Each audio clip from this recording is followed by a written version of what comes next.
Bab 45, Arti Kasih Sayang. Yongki mandi sambil bersiul. Sungguh lega rasanya sang istri mulai sedikit mencair. Tetapi dia tidak akan terlena, karena wanita sulit dipahami. Bisa jadi saat ada pertikaian, pura-pura baik, dan setelah itu bom langsung pergi saat dirinya lengah. Yongki sudah memikirkan berbagai cara. Selesai mandi, dia kaget melihat istrinya yang sudah memakai mukena, tetapi masih duduk di tepi ranjang. "Sudah selesai sholat, kok cepat amat?" tanya Yongki.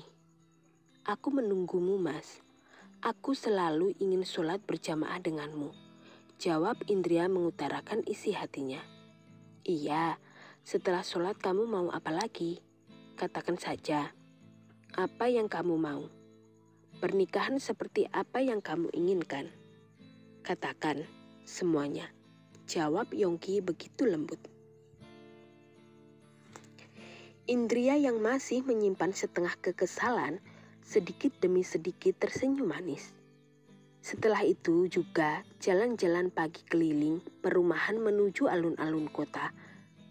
"Di sana kita bisa sarapan beli apa gitu? Sebenarnya aku ingin naik sepeda kalau pagi, tapi belum punya sepeda," jawab Indria. "Iya, hari ini aku mau libur kerja. Nanti siang kita beli sepeda, terus apa lagi? Bahan masakan habis, kita belanja. Nanti aku mau menonton drama Korea terbaru di bioskop yang lebih seru. Kita makan malam di luar. Pokoknya hari ini aku tidak mau masak." "Iya, aku akan mengikuti semua jadwalmu. Ayo kita sholat," ajak Yongki sama sekali tidak keberatan. Selesai sholat, Yongki berdoa dan diaminkan oleh Indria. Indria sampai menangis. Dia menatap punggung suaminya penuh haru. Betapa bersyukurnya suaminya, benar-benar menghargainya dan mau berubah. Mengingat dulu Yongki yang sadis dan boro-boro mau sholat. Setelah selesai sholat dan berdoa, Yongki menoleh ke belakang, kemudian meraih istrinya dan mengecup keningnya.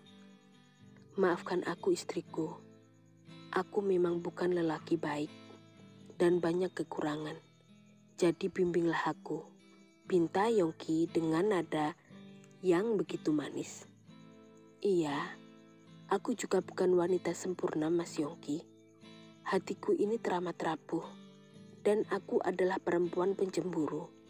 Jadi, aku tidak mau kamu dekat-dekat lagi dengan mantan kamu," jawab Indria jujur apa adanya.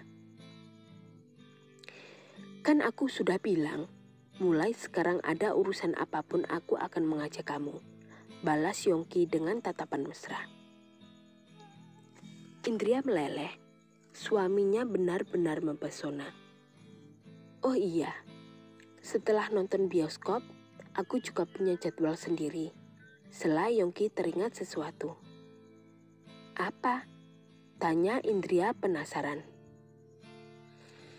"Ya, karena aku sudah mengikuti semua jadwalmu, tidak masalah kan kamu bergantian mengikutiku?" balas Yongki dengan kedipan sebelah mata. "Astagfirullah," gumam Indria sambil menyentuh dadanya. "Kenapa?" tanya Yongki panik. "Jangan begitu lagi, Mas. Aku jadi sesak napas," keluh Indria. Yongki tertawa. Dia memeluk istrinya dengan sepenuh hati. "Aku tahu, itu karena kamu yang terlalu mencintaiku kan? Aku paham wanita mana yang tidak tahan dengan godaanku," bisik Yongki. "Jangan terlalu percaya diri, Mas," sergah Indria. Yongki tersenyum. Dia mengerti, walau Indria sosok yang tegas, tetapi hatinya tetap perempuan yang rapuh.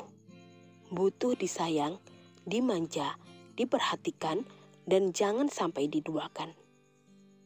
"Ayo, siap-siap jalannya. Kalau keburu langit terang, tidak sejuk lagi," sela Indria. Iya, jawab Yongki yang masih belum rela melepaskan pelukannya. Mereka berdua bergegas keluar, dan langit masih tampak hitam dengan hiasan warna oranye seperti lukisan. Masya Allah, sungguh indah ciptaanmu, timpal Yongki tetapi memandang wajah Indria. Indria yang ditatap seperti itu menjadi grogi dan salah tingkah.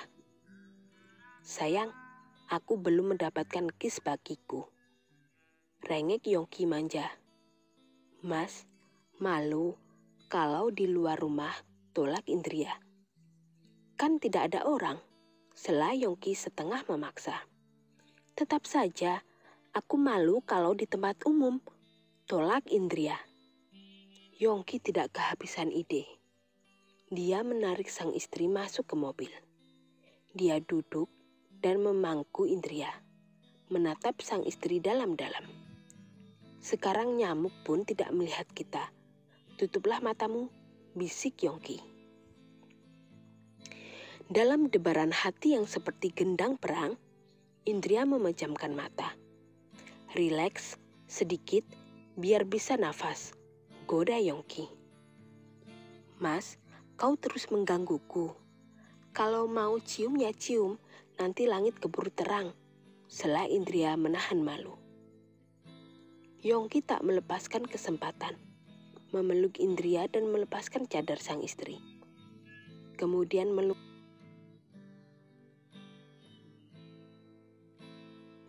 Benar-benar membuat candu. Kali ini Indria bisa lebih tenang dan tidak takut. Ciuman suaminya membuat dirinya melayang-layang. Enak kan? Mau lagi? Goda Yongki. Indria tersipu malu. Dia memeluk Yongki dan menyandarkan dagunya ke bahu suami. Aroma tubuh suami yang wangi dan segar sangat menenangkan hati. Indria, jangan erat-erat memelukku. Sungguh aku jadi terangsang, bisik Yongki. Dalam sekejap Indria melepaskan pelukannya. Hampir saja terjatuh, tetapi Yongki langsung memeluknya lagi.